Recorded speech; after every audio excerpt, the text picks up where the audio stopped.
Antuchijía, buenas tardes. Les hice un saludo en Guayunaiki, porque tenemos cursantes del noble pueblo guayú. Entonces, hoy voy a compartir con ustedes una presentación que tiene que ver con el pensar decolonial, porque nosotros estamos a nivel de maestría y eso implica no solamente crear teoría, sino crear teoría desde posturas críticas. Y una de las posturas críticas que uno puede asumir es la postura decolonial, que se trata no solamente de cuestionar la colonización que circula por los hábitos académicos, sino también plantear cómo debe ser ese mundo donde quepan muchos mundos, que sería la propuesta decolonial, que es crear eso que acabo de mencionar, pero aplicado a lo que estamos hablando es un mundo jurídico donde quepan muchos mundos jurídicos. En ese sentido, he venido trabajando desde hace más de 10 años desde la postura colonial y últimamente, en los últimos años, he enfocado mi crítica hacia el pensamiento jurídico hegemónico. Por eso creo esta presentación que se llama El derecho en perspectiva decolonial. ¿Por qué en perspectiva decolonial? Porque nosotros partimos de la idea de que estamos colonizados. Ya van a ver por qué lo afirmo. Pero el problema no es que estemos colonizados, sino que no tomemos la decisión de descolonizarnos. Porque podemos darnos cuenta de que estamos colonizados y sentirnos bien así. O podemos tomar conciencia de que estamos colonizados y ver la urgencia de descolonizarnos, lo cual es una toma de decisión que inicia un proceso de cambio subjetivo. Y ese cambio subjetivo nos dará luego el cambio institucional que requerimos para una transformación de carácter estructural, lo cual es a lo que nos convoca una revolución. Para eso voy a rescatar al libertador Simón Bolívar por muchas razones. La primera de las razones es, aparte de que estamos en la Universidad Bolivariana, y el pensar nuestro debe ser bolivariano por eso, sino porque hace unos años atrás, en una reunión similar, en la sala plena del TCJ, escuché a alguien comentar que nuestros jueces y jueces venezolanos, a la hora de sentenciar, hacen escaso uso o ninguno de el pensar de la doctrina bolivariana en sus sentencias, a pesar de que eso está en nuestra Constitución bolivariana, en sus primeros artículos, como algo que debemos no solamente tomar en cuenta, debe ser de obligatorio cumplimiento de interpretación y aplicación en nuestras decisiones judiciales, legislativas y de toda índole. Pero, ¿cuántos de nosotros conocemos el pensamiento jurídico del Libertador? ¿Quiénes de nosotros sabemos que el Libertador era un doctor en Derecho, no porque le hubieran concedido el doctorado en causa, sino porque se lo ganó en un jurado de que comprobó que tenía el saber jurídico y la praxis jurídica, y por eso era doctor en Derecho? Pero ¿cuántos de nosotros aplicamos el pensamiento bolivariano en nuestro accionar jurídico? Esa es una primera cosa que es importante tener en cuenta, porque a la hora de aplicar la Constitución, interpretarla, tenemos que partir del pensamiento bolivariano. Lo segundo, últimamente, como parte de la guerra que están librando contra nuestro país, hay una campaña internacional feroz, en las redes sobre todo, contra el libertador Simón Bolívar. Yo aquí como patriota venezolano convoco a todo el mundo a que nos sumemos a defender al libertador Simón Bolívar, a honrarlo, a conocerlo. Y por eso yo lo honro trayéndolo aquí. Y por eso esta lámina que es del discurso de Angostura, donde él señala, partiendo de este pensamiento para desarrollar los que a continuación les voy a mostrar, es porque estamos colonizados. Estamos colonizados, entre otras cosas, porque como dice el Libertador en los 119, por el engaño se nos ha dominado más que por la fuerza. Ya nos vamos a dar cuenta de cuán engañados hemos sido. Empecemos por aquí. Yo normalmente hago dinámicas en los talleres, en las clases, en las sesiones, en el aprendizaje que normalmente hago como docente, pero esa dinámica, una de las dinámicas que normalmente hago es preguntarle a las personas que tengo delante, eso tengo más de 10 años haciéndolo, ¿cómo se llaman los barcos del delincuente que llegó un 12 de octubre? Entonces, la gente no suele decir en nanosegundos, como lo acaban de hacer ustedes, los nombres de los tres barcos de ese delincuente y los que le acompañaban. Pero muy rara vez me dicen, o me lo dicen siempre en completo, cuáles eran los nombres de los tres barcos de Francisco de Miranda. Entonces sabemos de memoria y lo contestamos de manera automática los barcos, los nombres de los barcos que vinieron a dominarnos, a invadirnos, a conquistarnos, y sabemos nada, casi nada de los barcos que vinieron a liberarnos, a emanciparnos. Ese desconocimiento, esa diferencia entre el saber los barcos de aquel señor y desconocer los de Miranda, no es casual, eso es deliberado. El conocimiento no es neutral, nuestra educación no es neutral, nuestra cultura no es neutral, inclusive nuestro saber jurídico tampoco es neutral.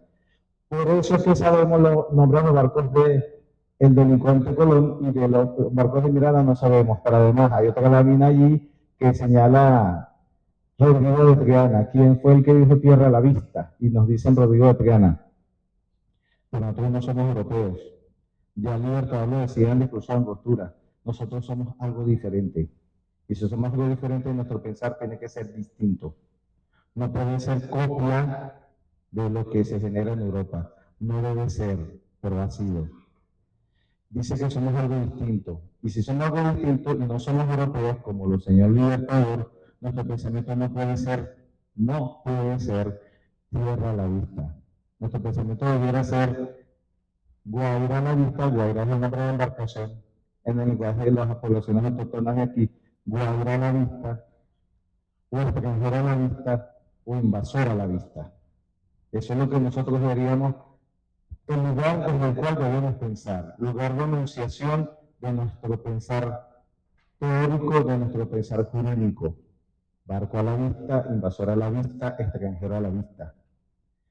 Pero estamos colonizados y por eso decimos tierra a la vista y desde ahí es que razonamos. Por eso, en esta lámina vemos que pocos saben que el nombre que la población autóctona está corriente, o uno de los muchos nombres que le han dado a este corriente es Aviala, de los indígenas que uno de Panamá. Aunque hay una discusión por allí que es muy interesante porque eso es lo que un investigador debe hacer y ustedes van a hacer, o los convocamos a que sean investigadoras e investigadores.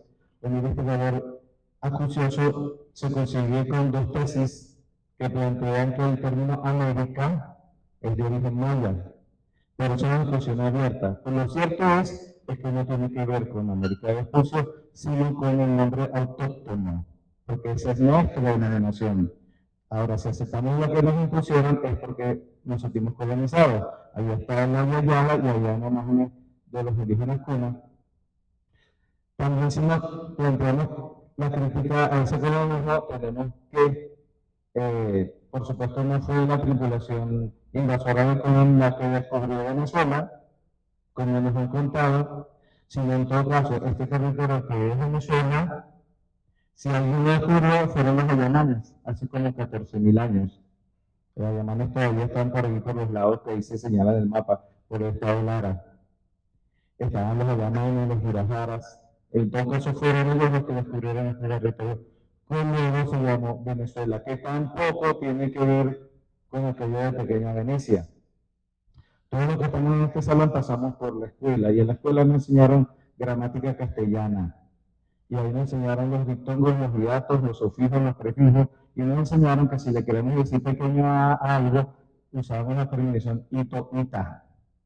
Pero si además queremos usar el diminutivo despectivo, usamos huelo, huela, hombrezuela, mujerzuela. ¿Será que nos querían despreciar? Pero más allá de esa discusión terminológica, lo cierto es que la versión que dice que es una pequeña Venecia no solamente no es exacta históricamente, porque lo que se consideran fueron grandes poblaciones y grandes comunidades, nada pequeñas, sino que en realidad el término Venezuela es de origen año, y el pueblo originario año está en la región de Salamanca, Estado Zulia. Y para ellos, Venezuela traducido sería agua grande y se refería a lo que nosotros llamamos el lago de Maracaibo. Pero nosotros seguramente esa versión no la sabíamos, porque tenemos la versión del conquistador, no la versión del conquistado. Ya sabemos que la historia la escribieron los vencedores y todavía habrá que ver si ellos en realidad vencieron. Porque yo considero que los pueblos que tienen 500 años todavía existen, no son ningunos pueblos vencidos. Pero fíjense que ya por ahí uno va desandando esas versiones de la historia que nos impusieron. Y no solamente se trata de los pueblos originarios, sino también los que llegaron luego, que son también ancestros y ancestros nuestros, los que vinieron secuestrados del continente que ahora se llama África. Tampoco sabemos nada, casi nada. Ahí tienen un mapa donde señala la población venezolana tiene su origen, no solamente genealógico, sino cultural, en esa parte que se muestra ahí en el mapa de ese continente que se llama África. Ya venimos, ahí están los Efik, los Efo, los bereberes, los Hazari, los Mandén, los Mandinga, etcétera, etcétera, etcétera, y ahí vienen nuestros ancestros y nuestras ancestras, es decir, nuestras tatarabuelas, nuestros tatarabuelos, pero eso no nos lo cuentan, nos ocultan, nos encubren la madre África. Pero no solamente eso, nos dicen que vino Colón y descubrió el continente con 3 carabelas, pero nos dicen que en 1700, perdón, en 1300, Aguatarios de la nación Mandé ya había venido a dar veces con muchas embarcaciones. Ahí está el texto donde habla de Aguatarios en 1300, mucho antes que llegara el almirante. Y ya habían venido varias veces. Justamente, Luis de Manango, el otro libro que se menciona, señala que al contrario de lo que dice Bartolomé de las Casas en su biografía de Colón, Colón sí sabía lo que venía, sí sabía, porque ya tenía mapas hechos por gente de África y gente de Asia, que decía que acá había gente de riquezas, y de hecho en su diario él lo confiesa, que lo que más sale en el diario de Colón es la palabra oro. Él sabía a lo que venía, así que era una empresa colonial mercantilista con fines imperialistas. Eso no lo cuentan así, pero ya hay evidencia histórica. Y estamos tan colonizados que al salto más reconocido del mundo, la cadena más alta del mundo, la seguimos llamando Salto Ángel. Y no con el nombre autóctono que recuperaron en el llama Román, o en todo caso Churumero, pero decimos Salto Ángel y ahí está el ángel que era un bandido que venía a saquearnos, que era nuestro, como lo que iba a hacer el Banco de Inglaterra, dándonos las toneladas de oro, como lo quiere hacer el Imperio Británico, queremos quitarnos la Guayana Esequiba, nos quieren seguir quitando nuestras riquezas. Ahí está el ángel que en su cuarto intento de venir a saquearnos se asiento y tomando unos tragos en su lugar, se le quería poner el salto y el problema es que no llega, el problema es que nosotros lo seguimos repitiendo. La siguiente. Y ahí tenemos igual con las montañas que tenemos aquí. Guerrero Retano, durante mucho tiempo lo vemos Cerro Ávila, ya está Gabriel del Ávila, que acompañó a Diego de Lozada a acabar con los Pedro y con todos nuestros ancestros que lucharon contra esa invasión. Y como regalo le dieron un espacio en la montaña y le pusieron el nombre Cerro Ávila a un individuo que lo que hizo fue acabar con nuestros ancestros. No, Guerrero Retano, la Sierra de la Ganta, que es el nombre autóctono, que honra a nuestra fauna y a nuestra naturaleza y a lo que somos. Por lo tanto, el conocimiento no neutral, la educación no neutral, la cultura no neutral y la educación jurídica que hemos recibido tampoco es neutral. Y si alguien todavía piensa que la educación es neutral, habría que hacerse la pregunta cuando le preguntaron al escritor de y dijeron, yo soy neutral, él dijo, ¿contra quién eres neutral? O como dice el Tutu, si eres neutral en situaciones de injusticia, has elegido el lado del opresor. Juan Germán Rosso Nieves, que pocos conocen, fue el corrector de la independencia, el primer abogado que defendió el caso de derechos humanos en esta república, un caso de racismo contra una mujer. Él mismo se defendió 5 años contra el colegio de abogados porque no lo dejaban inscribirse porque era tarde. Él decía ya en 1911 en los países, peor que todas las armas de nuestros enemigos con que nos han hecho la guerra son las mentes colonizadas. Si nosotros empezamos a escribir eso es el que venga un imperio a invadirnos, a rescatarnos, ¿para qué hace falta que nos tiren bombas si nosotros nos sentimos vasallos del imperio? Entonces, lo primero es erradicar nuestra mente el colonialismo. Como decía el experto en derechos humanos Joaquín Herrera Flores, tras todo el edificio jurídico subyacen sistemas de valores y procesos de división del ser humano que privilegian a unos grupos y subordinan a otros. Todo el pensar jurídico tiene esa finalidad porque está marcada con unas diferencias de clase, sexistas, racistas. No lo digo solo yo. Precisamente uno de los responsables de que nuestro pensamiento jurídico sea el positivismo era Rafael Pizarro, que se formó aquí en Venezuela, en la Universidad Central, y fue rector, y fue decano, fue creador del Consejo de la Judicatura, y en su trabajo doctoral, que fue publicado en 1935, es decir, fíjense la fecha hace bastante tiempo, él decía lo siguiente: no pueden los estudiantes preparados sobre bases exóticas producir otra cosa que eso. Nuestros abogados son venezolanos por ejercer y haber obtenido su título en Venezuela. Pero en cuanto a mentalidad y orientaciones jurídicas, ellos pertenecen a las más lejanas nacionalidades. Ya no podemos decir que él era de colonial, pero ya estaba poniendo el dedo en el carácter colonial de nuestro pensar. Cuando digo es que él fue alumno de Kelsen, tradujo de la lana del pensamiento de Kelsen, creó una revista de cultura jurídica donde publicó las cosas que le narraba Kelsen, y él es responsable de la difusión del positivismo jurídico en nuestro país. Pero lo que no se dice es que él también lo sometió a crítica ya en esa fecha. Ya en esa fecha le estaba haciendo la crítica del positivismo jurídico y todavía nosotros quizás no la hacemos. Fíjate el tiempo que ha pasado y nosotros no hacemos la crítica. La siguiente. Inclusive, la primera clase de Derecho se dio en la Universidad de Caracas, en realidad el seminario de Santa Rosa de Lima, más o menos en unas fechas como estas, y era sobre las vegetas del piano.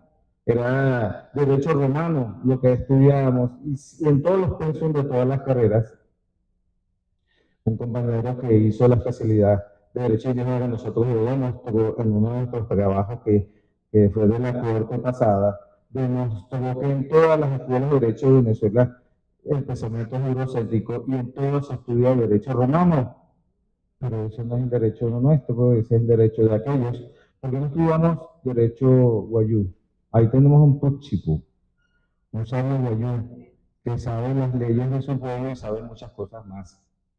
Y así como está el sabio Guayú, está el sabio Cariña, el sabio Yecuana, el sabio Cumanagoto, el sabio Guayquerí, el sabio Chauna, Yecuana, más de 60 pueblos originarios que tienen mucho que enseñarnos, y sería desde nuestras raíces históricas, de nuestras raíces civilizatorias que deberíamos estudiar el derecho, pero no, lo estudiamos desde Roma, que nada tiene que ver con nosotros. Y eso trae sus consecuencias. Por eso ese también, ya en el año 35, Rafael Pisani lo siguiente, vean esto, cito, dice que la consecuencia es la siguiente: superponer el derecho nuestro venezolano criollo, dice él en la propuesta que le hace, al derecho importado, superpuesto, oigan bien lo que él dice, cuyo fracaso constante ha traído como consecuencia la falta de respeto y de fe en las instituciones. Ya lo está tratando de analizar porque nuestras instituciones jurídicas son disfuncionales. Y señala, anota de pie de página de ese libro lo siguiente: divorcio fatal entre el derecho escrito y el derecho efectivo, entre el que nuestra juventud estudia en los libros y el que practican necesariamente en la vida pública. Fíjense lo que él ya está detectando como defecto de origen en el derecho venezolano. Y otra cosa más que él dice que no, no me da tiempo de explicarles, pero es interesante indagar eso, investigar eso.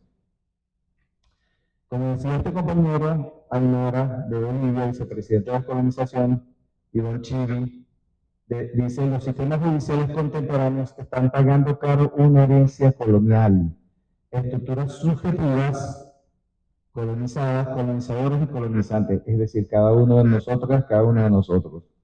Y una génesis pensante atrapada en el tutelaje anglo-eurocéntrico, saberes norteamericanos y saberes europeos con acompañamiento de estructuras institucionales de matriz colonial.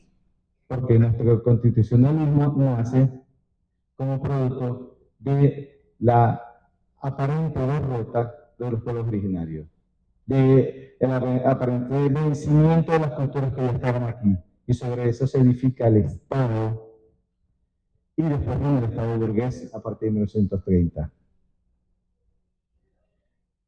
Para ir finalizando, lo que se trata es de empezar a construir teoría nuestra. Si estamos en una realidad revolucionaria, tenemos que crear teoría revolucionaria que refleje lo que es este proceso de transformación que estamos protagonizando desde el año 99. Y ese llamado no lo hago yo, lo hace ya desde hace mucho tiempo el más extraordinario de los seres, tal como lo denominó Bolívar, y también yo lo voy a decir, el más extraordinario de los seres, que es Simón Rodríguez. Él decía, y dice, porque él todavía nos inspira, vea cómo la Europa como inventa, y vea cómo la América como imita. Copiamos, pero ¿por qué no copiamos su originalidad?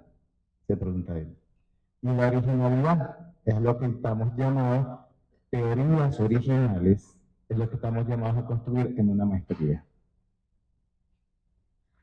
Por eso, como derivado de ese pensar colonial clasista, racista, sexista, surge un Estado burgués con un derecho burgués, que es el que estudiamos todos en la facultad de escuelas donde estudiamos un derecho burgués, no estudiamos derechos secas, estudiamos derecho burgués, que crea un Estado burgués que todavía no hemos logrado desmantelar, como lo planteó el comandante Chávez. Estamos en eso, buscando desmantelar. Pero para desmantelar ese Estado burgués, tenemos que desmantelar la teoría que lo sustenta y crear una nueva que transforme y revolucione eso. Por lo tanto, siguiendo el plan de la patria que sigue estando vigente, debemos hacer producción de críticas contundentes a las formas culturales y a las reconstrucciones históricas neocoloniales que puedan estar aún presentes en nuestro sistema educativo. Y lo están presentes, pero nos toca a nosotros, desde este ámbito de nuestra guía, crear las críticas a ese sistema de pensar neocolonial. Para terminar, otra vez, citando al Libertador, alguien dirá, ¿es posible hacer eso? ¿Es posible crear una teoría original que transforme y revolucione el pensar jurídico? Mi respuesta es la del Libertador, la que le dio al general Páez. Lo imposible es lo que nosotros tenemos que hacer, porque de lo posible se encargan los demás todos los días. Gracias. Buenas tardes a todos, especialmente un saludo especial a los estudiantes del Instituto de Altos Estudios Diplomáticos Pedro Gual que se encuentran presentes. Voy a trabajar también en los derechos humanos en perspectiva decolonial y sus alcances en la construcción de la defensa de los pueblos nuestroamericanos y caribeños, antiimperialismo y mundo multipolar. El documento rector del Instituto de Investigación y Posgrado señala: nuestro Estado democrático y social de derecho y de justicia reclama una nueva cultura jurídica. Estimamos ineludible, especialmente en los estudios jurídicos de posgrado, un acercamiento al derecho desde las ciencias sociales que proporciona herramientas teóricas y metodológicas para comprenderlo desde perspectivas extrajurídicas. En el terreno de las ciencias sociales se hallan importantes paradigmas de investigación sobre el derecho como objeto de estudio. Sin embargo, estas diferentes posturas paradigmáticas no encuentran ningún espacio significativo en los diseños curriculares a nivel de licenciatura y en los estudios de posgrado que se ofrecen actualmente en Venezuela. Y así empezamos con qué es o qué se entiende por una perspectiva decolonial. Han notado que cuando se habla de algo nacional se habla del estilo colonial. casas, las ropas, los sabores de la comida, la visión, en fin. El color colonial, ese ha sido nuestro mundo, el colonial, el que nos han inducido. Entonces, ¿cómo es la perspectiva de colonial? Negar el origen. Es que nuestro origen es indígena, unido al pensamiento de nuestros pueblos originarios, como diría el filósofo Juan Bautista Segalé en su obra Pensar desde América. Es libre, abierto, enriquecido por la naturaleza, que le da el marco perfecto. Es Pachamama, es Piedra Cueca, el Guarera Repano, el Yaudante Puy, Cuyuní, Ayaca y Guayoyo. Rupununi, le suele ese nombre en el estado Guayana Esequiba. Lo demás es una construcción de sometimiento a las costumbres de otro lugar. Es lo original tratando de encajar con lo que aparecía, decían ellos, como lo civilizatorio, cuando en realidad ya la civilización Caracas existía. Y así lo dice la gaita, cuando describe a los indios con piel de bronce por la ribera viendo llegar las carabelas de Colón. El alcance de una decolonialidad viene dado por asumir que a pocos kilómetros de aquí, en este siglo, Trinidad asume como propias las leyes que tienen como castigo azotar a sus presos, porque los ingleses coloniales señalaban que esas eran leyes buenas para sus colonias. Caso Caesar versus Trinidad y Tobago, el Corte Interamericana de Derechos Humanos, pero prohibidas en la metrópoli por resultar salvajes para los súbditos del rey o reina que vivían en Bretaña. Y es que las colonias se independizaron, pero siguen teniendo las mismas leyes, llaman a la reina o al rey. Es que hay un canal de televisión que le muestra cómo viven los reyes en sus días de veraneo, en sus castillos, con sus costumbres, con su vida de opulencia mantenida por los súbditos, porque ellos no trabajan, pero hasta hace poco, porque ya la reina Isabel de Inglaterra se murió, aparecía como una de las mujeres más ricas y acaudaladas del mundo. Nunca trabajó. La decolonialidad viene porque alguien diga que en Haití se entierran desechos tóxicos, por lo que pagan grandes sumas empresas transnacionales para ayudar monetariamente al país que ha sufrido una verdadera catástrofe económica y que mucho antes de que en Venezuela se hiciera propaganda de ciudadanos migrantes, allá se montaban en barcos de papel para poder sobrevivir de la hambruna y no hay propaganda en los medios señalando esta migración polvorienta y enmarañada que vendía helados en las calles de Caracas para poder ser explotados por dueños de empresas venezolanas. Sus casos no llegan a ser oídos ni defendidos en la OEA. Eso no lo digo yo, lo dicen sus páginas oficiales. La decolonialidad viene porque en América del Sur existe la necesidad de combatir la discrepancia entre sus países a los que enseñaron a pelearse para ser más iguales o más queridos por las potencias hegemónicas, pero no por sus aliados regionales que procuran dar una suma felicidad a su pueblo, a pesar de las sanciones que nos imponen quienes no toleran que usemos los recursos que ellos usufructuaban para satisfacer las necesidades de nuestra venezolanidad, orgullosamente mestiza. Algunas de las clases con mentalidad colonizada que nos condicionan a justificar el genocidio de la conquista para copiarnos una civilización de otros lares que nos impusieron la religión, el idioma, las costumbres, el machismo, la viveza, la esclavitud, el vasallaje, el racismo, las castas, el sometimiento, donde los invasores con base en sus propias leyes se consideraban superiores a nuestros pueblos originarios. Producto de este proceso se produjo un mestizaje de etnias y culturas, blanca peninsular, blanca canaria, árabe y judía soterrada, pueblos originarios y distintas culturas africanizadas, que dotaron a nuestro pueblo de particularidades en la asimilación de diferentes culturas hasta crear una nuestra mixta que debemos reivindicar. Ya lo reconoció nuestro Sócrates de América, no somos blancos ni negros ni aborígenes, somos una mixtura de todos ellos hasta crear un hombre nuevo libertario, rebelde, con un sentido igualitario, no discriminatorio racial, un caso diferente del de otras latitudes que nos hizo libertadores de nuestros propios esclavistas y por esa conciencia de justicia internacionalista decidimos invadir a otras colonias españolas hasta libertarlas. Incluso, como dijo el expresidente peruano Alan García, de su propio deseo peruano de seguir siendo súbditos del rey, lo que ponía en peligro la seguridad geoestratégica de las nuevas naciones y países independientes, por lo que procedimos a liberarlos de su propio anacronismo feudal que los mantenía anclados en el coloniaje mental, contrario a los pensamientos de nuestros grandes libertadores, Bolívar, San Martín, Sucre, O'Higgins, Miranda, entre otros. Así lo reconoció la maestra Belén María San Juan Colina, impulsora del proyecto de la República Escolar, donde me formé como ciudadano de las utopías, y a trabajar por lograrlas, aunque no podemos ver su concreción, cuando asentó. La sociedad venezolana ha sido una sociedad en constante rebelión contra la injusticia y la desigualdad protegida por los sectores políticos, económicos, sociales, religiosos y militares que dirigen y explotan las masas de manera vergonzosa para el pueblo, para la historia y para las nuevas generaciones. Por eso se nos considera una amenaza inusual y extraordinaria, porque las ideas traspasan las fronteras y los demás pueblos de este hemisferio terminarán reconociendo, más temprano que tarde, las virtudes del Estado democrático y social, de derecho y de justicia. Donde la democracia sea participativa y protagónica, la sociedad importe más que los intereses de los poderosos económicamente que trasladan sus ganancias al exterior del país en lugar de revertirlo en actividades productivas que contribuyan al desarrollo nacional y generen empleo y riqueza también para el pueblo llano. Que el derecho no solo prescriba formas de mantener privilegios, sino que sea la forma de crear la justicia material inclusiva para todos.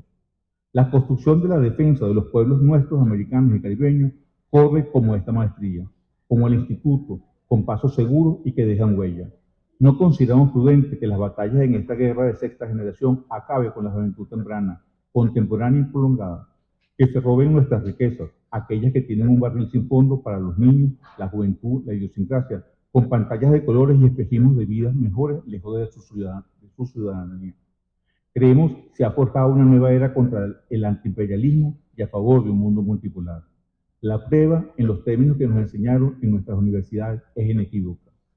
Aplicando los tres tiempos del discurso crítico, tenemos que pasamos de ser ayer hasta ayer 15 personas en nuestras aulas por materia, me refiero al instituto.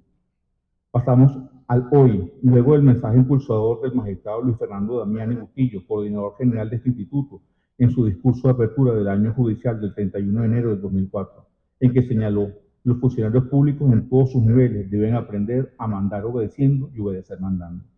En el marco de una democracia participativa y protagónica, pasamos al hoy, donde se suman cientos de aspirantes a cursar estudios de maestría para cumplir más eficientemente el compromiso, no solo de resolver conflictos, sino de mejorar las condiciones para reducir a cero los excluidos de la tierra, sobre la base de los derechos humanos desde una perspectiva crítica y el proyecto de país contenido en nuestra Constitución, con la perspectiva futura en la que pretendemos formar profesionales críticos que sirvan de pelotones multiplicadores en la ejecución de la revolución judicial previsto en el Plan Estratégico para la Revolución del Poder Judicial 2023-2025. Los estudiantes que ingresen al instituto asumirán desde una metodología crítica la utopía de los constituyentes de 1999, de construir el proyecto de país que deseamos, aunque a algunos les cueste aún aceptarlo. Bueno, para eso están los estudiantes del instituto y en nuestros profesores acá, para crear un batallón de soñadores que pregonen, defienden y ayuden a construir las bondades de un mundo nuevo que aún a muchos les cuesta ver, pero sin el cual no hubiesen existido avances en la historia universal.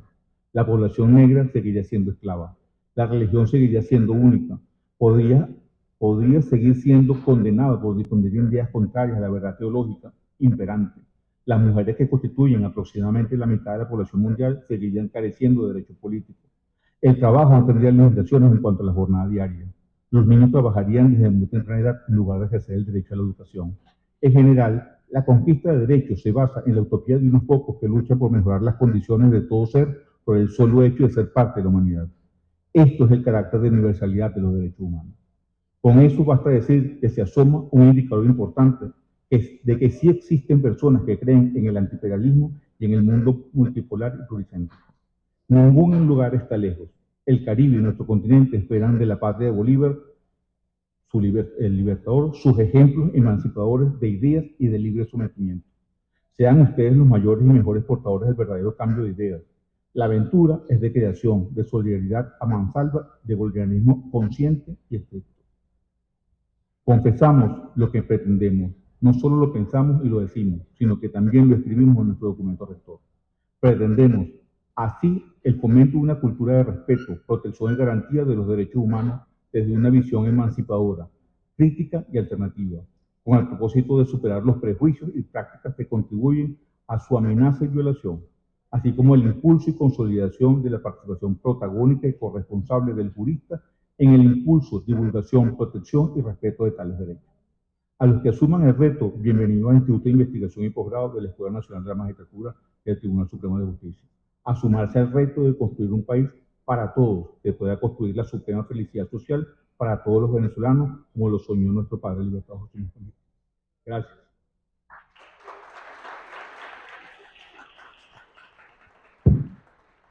Me permito cerrar con un pensamiento de Mario Benedetti. En ciertos oasis, el desierto es solo un espejismo. No creamos que porque la mayoría de los países sigan el hegemón y nos dicen que vamos mal, creamos que vamos mal. Creamos en nosotros mismos, creamos en nuestro proyecto, defendamos nuestro proyecto y demostraremos al mundo que hay una forma diferente de hacer feliz a toda la población mundial.